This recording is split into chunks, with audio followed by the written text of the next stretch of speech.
Ladies and gentlemen, welcome to the show. Today on Tallidus Plays, we continue our Timberborn playthrough on the lakes map here, and we are at the very beginning of cycle number 7. So, the water is beginning to flow, Spatter Dock is growing quite nicely, and we are continuing our base expansion. We've got a few projects in progress, so to speak. We've got our storage for the maple. Got storage for the spatter dock, as well as the grilled spatter dock. Another big water tank that's being built as well. And some additional food storage options that eventually will have paths connecting them whenever the beavers get around to it. Again, we need this water to keep flowing so we get access to our power. So right now we have one very, very sweaty beaver that is trying to power all these things, and it's just not working. So hopefully we can relieve his hard work with some fresh flowing water. And at this point, I'm going to go ahead and put it on 2-speed here. And we will continue our expansion. Actually, let's go to 3, because this is going to be a little bit of a quicker episode. We've got a lot of stuff in the queue. We still have some more floodgates being constructed all around the map. You can see here. This still needs to be connected via the stairwell. And for today's episode, it's going to be a little bit more thinking out loud, kind of planning next steps. For starters, we really need to make sure we have a bad water contingency plan for whenever bad tides approach.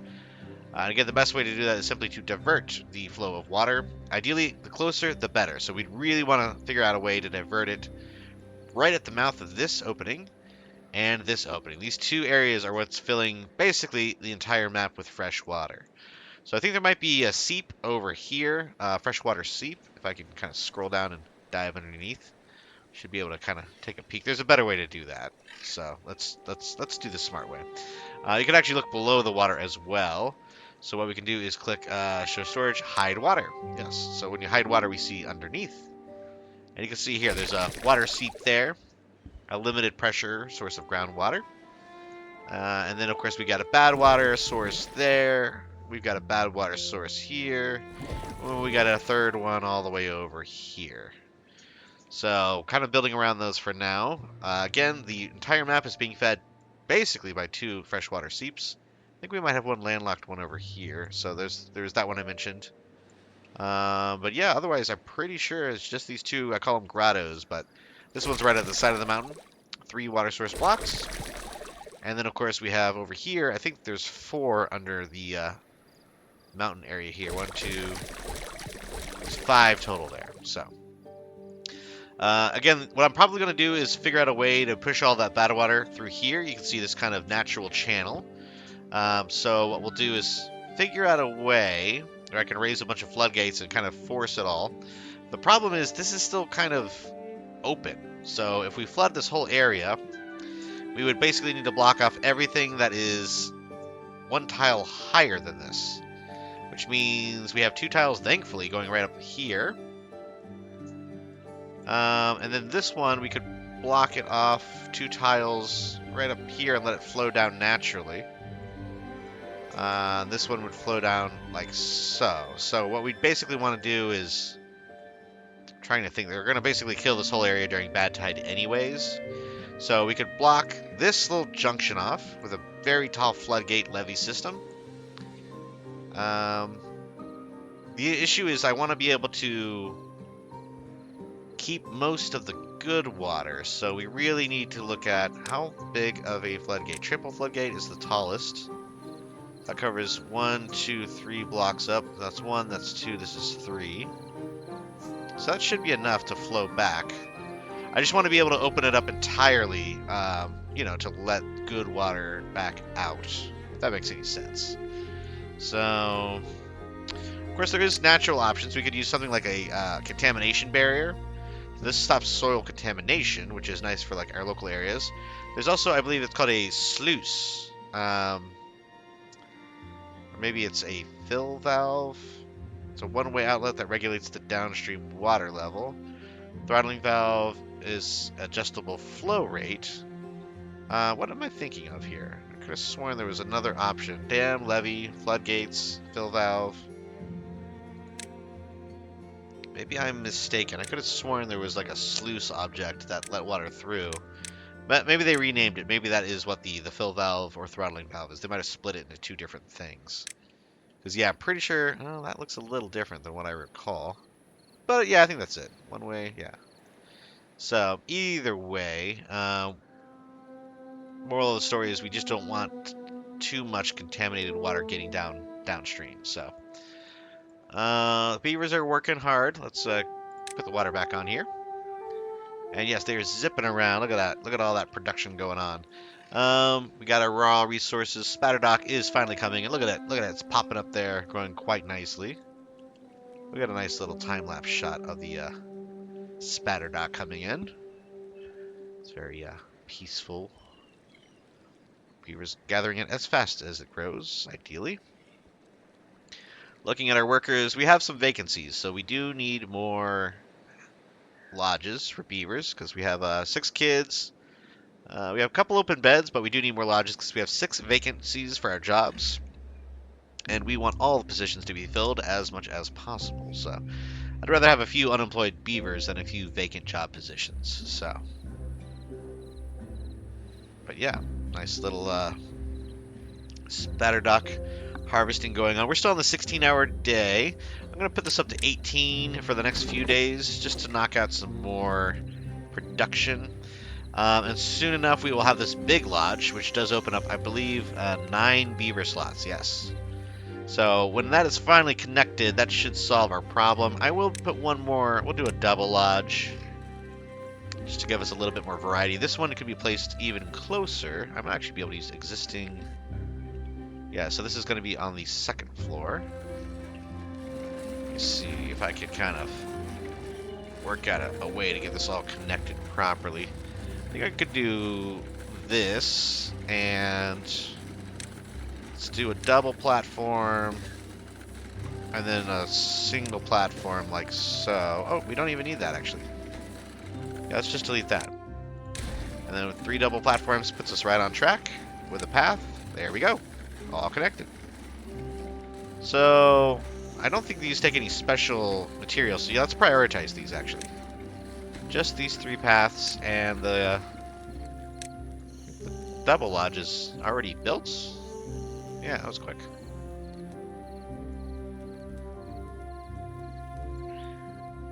All right, chugging right along. Again, I've got this on super duper fast mode here for cycle 7. We're gonna probably plow through this cycle very quickly. Again, they're just finishing some more projects as they are close. I don't have anything else prioritized because I want to get this connected if possible. You can see them working on that right now.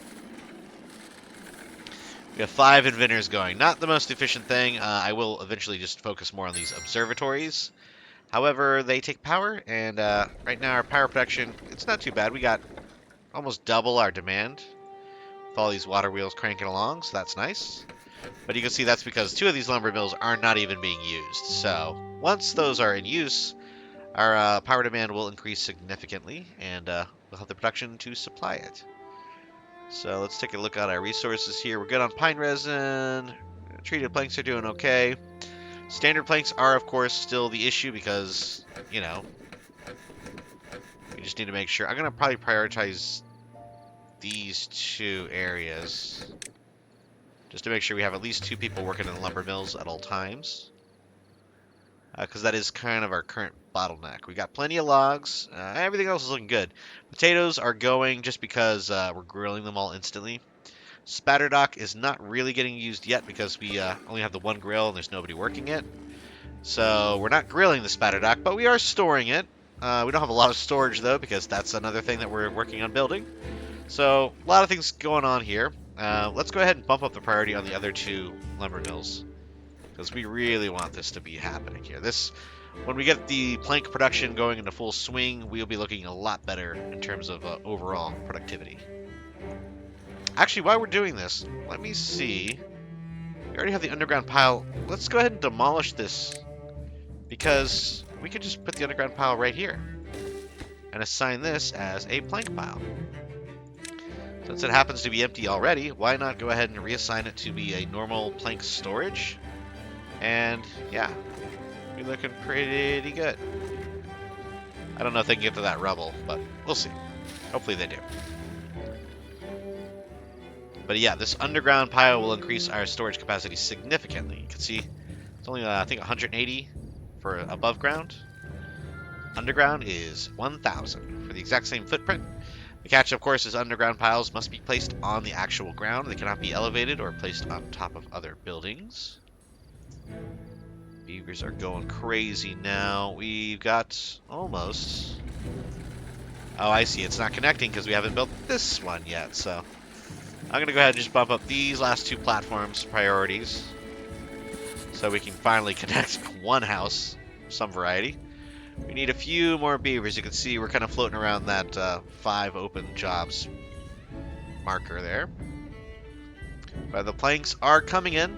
They're being used as fast as we make them, but they are being made. That's a good sign. Power network here is supplying well over the 800 required. I'm going to probably unlock batteries pretty soon here. Let's actually look into this. So batteries, I don't really worry about unlocking these until we have something to elevate them, which is when you look into paths and structures, things like metal platforms, and also metal overhangs. These are really good ways to sort of elevate your gravity batteries. So I like to build a platform and then overhangs from it. However, you'll notice these all take metal, which we do not have yet. We have not started gathering metal. So that's going to be the next big step for the colony and our tech tree is to get the metal rocking. So it's going to be metal, folks. It's going to be absolutely metal. Where do we have... Okay, this is probably the best option. We have the underground ruins. We also got some local ruins. So we can pick through these while we're kind of teching up. Eventually we'll be able to build a permanent mine on the underground ruins. And I think this is actually a perfect time to start setting up the next district. We have finally got to the point where we can do a builder's hut. Not a bad idea. Again, this will help us construct more things. So let's put one in our original district here. These are smart to place as close as you can towards like a central area. I like to put them near wherever my hauling post is. And again, these have a variable amount of workers. You can see I have all 4 workers currently operating on the district. These are builders. These are basically just extra builders within a district. What we need to do now, though, is also unlock the district crossing. So this is going to allow us to move goods and workers between districts, mainly goods. And then we can finally add a new district center. So we want to plan this out a little bit, though. We got to look at what we have currently. This is the current district, District 1. And we might name them eventually if we get kind of cheeky. But we can see here, this is all connected all the way out here. This is about as far as the roads get. 129, 91, 83. What's this one over here? This one goes to 84. So yeah, basically, once you get past 70 to 80, that's inefficient. The only reason I have these roads all the way out here is because they're just single construction projects. They come out here, they build a floodgate, and that's it. As far as the commute, the daily commute, you want that to stay ideally within 40 to 50 at the max. And that's kind of what we got here. I think this is as far as they go on a daily basis is the Potato Grillers. Sounds like a new restaurant. Potato Grillers. Come on down to TGI Fridays for Potato Grillers. But otherwise, I could do a little bit of scrap metal here, which isn't bad, but this is not a permanent solution. So keeping that in mind, we can kind of use the screen as like a litmus test. We can kind of do a top-down here. And I would say this is about as far as I would build all around this district, kind of this circular zone. I can zoom all the way out, looking directly down onto it. So we have an idea, you know, a general concept of what a functional district area looks like. So if I scroll over, you'll see that I could probably put the new district right around this area. Again, you want to build it in a way that it's accessible. You don't want to build it in a future river basin, which you can tell this is obviously going to be river at some point. Because while it's going to be focused on metal, we still want flowing water in order to harness for power, to process said metal. And we also want to make sure that we have, you know, the ability to grow our own food. We can move goods between the districts, but again, that takes extra logistics and extra manpower, which is better spent, you know, producing things for our colonies. So I think what we're going to do is probably put it on top of this hill. It would be kind of cool to place it more prominently, like maybe on the precipice right here. So we have really close access to the metal. ruins, and then we could start using this entire basin also for either aquatic farming or, you know, maybe do some terraforming and get the water flowing through here. If we pop this blockage, this is going to make this whole thing start to flow with water. We can pop that blockage, and this one, I sound like a very casual GI doctor. We could pop that blockage, we could pop that blockage. And we'll leave this one as is, because that's flowing away. That's fine. Oh, there's more. Oh, I didn't even see this one. That might change my plans. That's another underground ruin. So, maybe instead of putting this district center here, we could put it more like between these two. Yeah, this could be like the metal district. So, yeah, right about here I think would be a good spot for it. Elevated, central. We could put some bridges across the water or something. That would be kind of cool. And then we can give it a really cool name, like a Saturday DJ. You're listening to Metal District. So I'm thinking like right here. I don't think the district centers take any resources to build. They just take, you know, all the other things. So yeah, I think we're going to put this like right smack dab. I like being able to surround this with roads if possible, so we'll put it, I think, right there. And yeah, let's go ahead and name this. Can't go wrong with Metal District. So that's what we'll call it. And then over here, what should we call this? The Aqua Zone is the name of the map, so this should be called the Aqua Zone. Can I use my morning DJ voice for this one as well? The Aqua Zone. Always blazing at least 18 jams in a row. Alright, so future district here, Metal Zone. Again, it's not going to have any impact until we build roads and actually make beavers move. You can migrate population, though. So that's the way to kind of jumpstart an area. So you migrate the population. I believe what I need to do is set up a few houses and things. Again, keeping in mind, we got these two. I don't want to siphon off all of our water yet, although it is worth noting, this water is flowing past. So if we were to flow it into here, it would stop at this. This is a blockage. This is also a blockage. So these would stop water entirely. It would flow down here. This is a blockage. That would stop it. Although it would continue to fall off this ledge. So this is a kind of an outlet. The water would eventually fall off entirely. What I'd like to do is set this up to where the water fills it, but then it stops. And that way we keep some of our power moving through. Because if it keeps draining through here, we're kind of actually detracting a little bit from our water wheels over here. So it's kind of a lot. The other option is, of course, if we have constant water flow, we could keep our own power through here, which actually isn't a bad idea either. So, all things to keep in mind as we move forward. We have some natural staircases, too, which is always nice. Just kind of goes for the vibe. Let's worry about a connection here. We need a district crossing point. So, what's the shortest route between the two? It looks like it's this particular road, kind of our main street, USA. And that's going to come down. There's already a staircase right there, so that's kismet.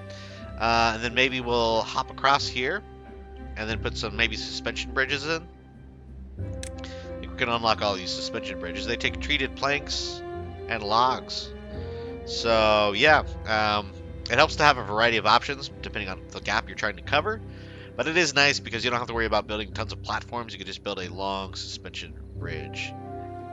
This is a gate. Zipline. Oh yeah, ziplines. Ziplines. I have not used these yet. So my early access days were limited in the fact that I only played before they introduced the zipline. So that's a cool way of moving beavers around very quickly.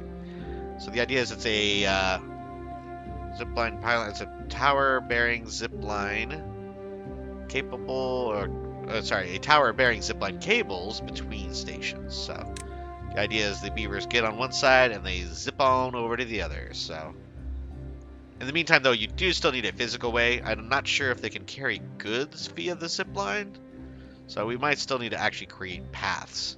Having said that, we got tons of signs. We have almost 10,000 signs, so we're just going to go through here and we're going to go on a unlocking rampage for suspension bridges because I want all of the options. There we go. We'll hold off on the metal stuff because we just, you know, ironically, we don't have the metal stuff yet. That's why we built the Metal District. Let's Let's see. So I'm going to leave a gap in the path for now. Actually, I guess there's no reason to leave a gap because beavers are going to need to build what I'm building anyways. So let's do that. Straight shot, straight through, up, up. And then we'll go... Guess we will have to go around this little ledge here. That's fine. Like such and so. I guess I need to build one down, so we will have to build a platform, I think, here.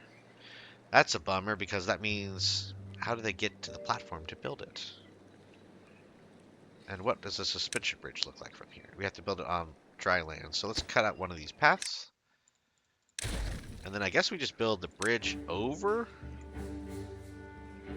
Yeah, this is a little wacky. Let's do a 4. Right? And then we do a platform and then a staircase? I think that's the way to do it. It seems odd, but I think that's just the best way to go about it. Then we cut over, use the natural staircase for aesthetic purposes. Wipe out the tree whenever they get around to it. Is this going to flood, or am I going to keep this dry? I think I want to keep this dry because I'd rather the water be more limited. So we'll keep this dry. So what does that mean? We're going to go ahead and place. We need 2 spots here for the next bridge. Oh, and just like that, the drought has begun at the end of cycle 7. And this is an 8-day drought, folks. 8 days. Wow. That's interesting. We still haven't finished all of our hydro engineering projects. They're working on them, but unfortunately they didn't quite get there. So we're not able to really rein in the water as much as I'd prefer. Yeah, they just haven't built all these yet to get to it.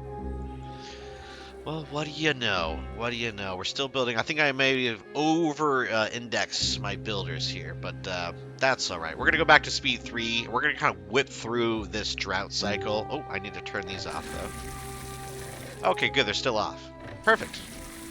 Just the way I totally planned that to happen. So, back on speed 3, we're going to go through an 8-day drought. I'm just going to cross my fingers and hope my beavers do okay. The big concern here is that I need to store this spatter dock. So I'm going to put a rush job on this particular warehouse because these things cannot survive. As soon as they get out of water for even, 8 hours, a third of a day, they die.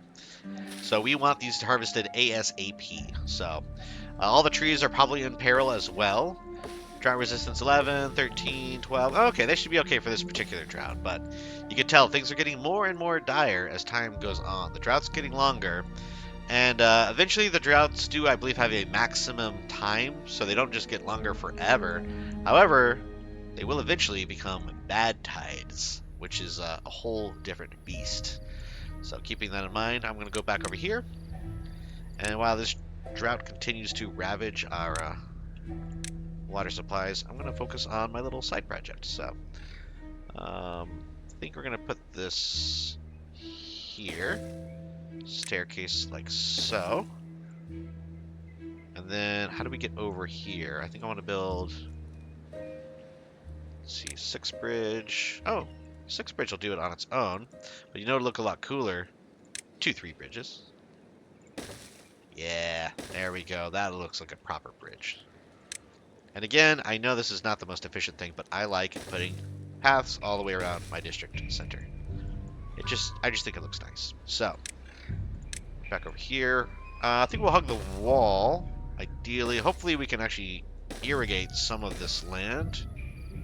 We'll put this path going like so, and then this is going to connect. This one, I don't mind it connecting right against the edge. Yeah, that should be fine. So we have a path. We do need to define what is the district crossing. So this is pretty close. This is going to be decently close. I say district crossing goes right between the 2. So if we actually include them, we can do top down. We put them on either side. That's 1. That's 2. District crossing should be right about here. So we'll zoom in and we'll put that district crossing. So it needs to be on the connection point of 2 paths. Tell you what, let's go ahead and we'll put it a little closer to this side. Actually, no. Debating. I think I'll put it here. So we'll get rid of a couple of these. Okay, and I think we get rid of 3 slots, and then we can put it in right here. Okay, maybe just 2. But either way, we got to clear this area. We'll do that. I might have done it, actually, naturally. Yeah, we'll wait for the beavers to clear it. We'll make it look nice, but I think that's roughly halfway, more or less. We'll put the onus on the larger district to move a little bit more. This one has some more curves anyways. It's not as much of a straight shot, so a little bit of elevation change there. But that looks good. We're already 3 days into the drought, folks. Spatterdock is getting harvested, but unfortunately, I don't think we're going to finish the storage in time, so we are going to lose quite a bit of this crop in a very short amount of time. I think all of this is going down at the same rate. Yeah, I don't have an ability to control it, because we can't stop the bleeding. We can't stop it from leaking out over here. So that's kind of a problem. Also, I think I messed up and I left this one open. Let me see. Did I leave this one open? No, that one's closed, so that's fine. This one is just a dam. So I might want to turn that into a floodgate. Trying to think. Well, we have these. Yeah, these are floodgates, so we could always just leave those up. Again, this is a day late, dollar short. Anything that's happened during this drought has already happened. The water has flowed. There is no retaining any additional water. And I will likely lose a little bit of spatterdock, but it's nothing they can't handle. Look at that. We got grilled spatterdock coming through. So somebody is manning the grill. Dorkeraz is grilling up some delicious spatterdock. Let's focus on this area. So we want to basically create a small housing setup. So again, we need all new amenities. We need the beavers to be happy and healthy. So we need to clear off some space. So we're going to just destroy all these trees. And then we'll put a path through here. And this will be kind of the lodge area for this zone. I think that'll be good, because yeah, that gives them good route to there, good route to there. Daily commute shouldn't be terrible.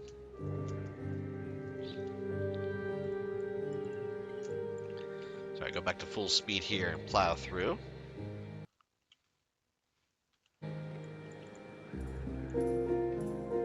But yes, we have made some progress on cycle 7. It's been a fast one for sure, but that was by design. I had a lot of stuff set up. A lot of it's been getting knocked out. We got all these floodgates around our expansion pool, so to speak. We've got this side floodgate here to really give us more ability to kind of throttle the usage of this area. And we have these floodgates are the next in progress. They're almost done, but you know, they take a little bit longer just because they're a little bit further out. And look at that, we finally have functional beds. We got the triple lodge up and running, the double lodge is up and running. So these are all going to get filled with adorable beavers. And surely enough, we got 12 children who are sure to grow into very productive adults. And only 3 open jobs, 5 open beds. So we are looking good right now. We're going to plow through the rest of this drought. There's only 3 days left. Again, I'm letting the beavers kind of prioritize whatever they want. Planks are not an option right now until we have consistent power. So the next thing for power is going to be really windmills and batteries. The problem is windmills take paper.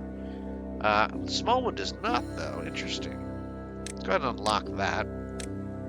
I want to build windmills and batteries. Ideally, I like to build them together. I'd kind of do like a wind farm a little bit farther from the colony. Power can theoretically be transported as long as you can build a power shaft. So once you build it, the windmills don't take beavers to operate them. So they're just constantly producing. It's kind of like a water wheel, right? It just works. The windmill does not rely on the flow of water. So wind is always kind of blowing around.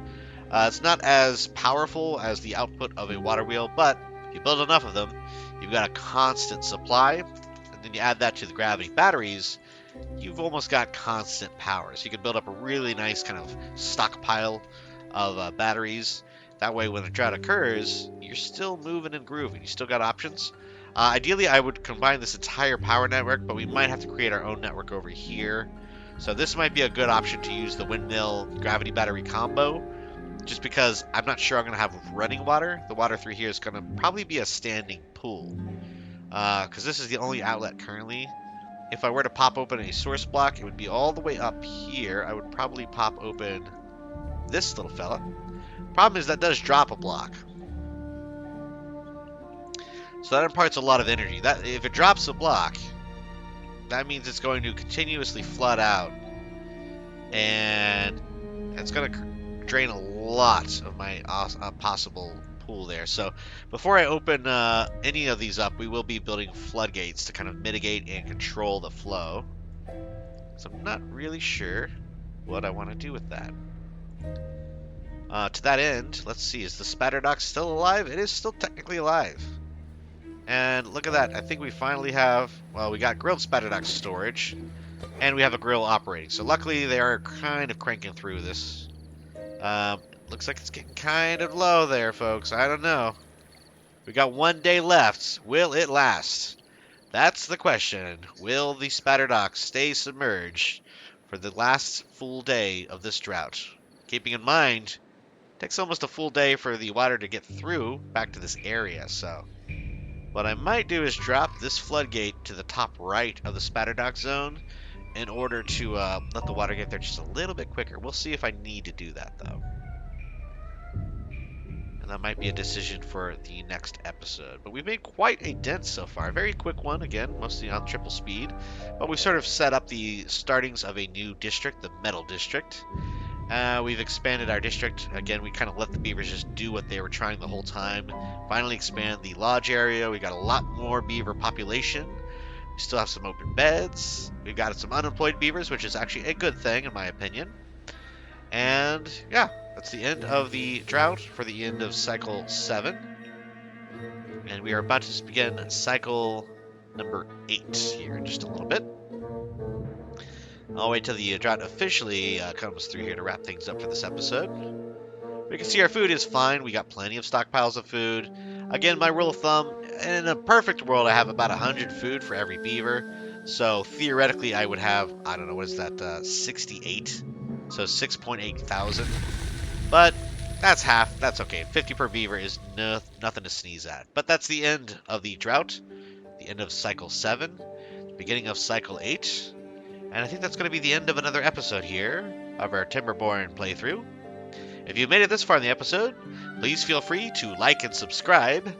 And until next time, this has been Tallidus Plays.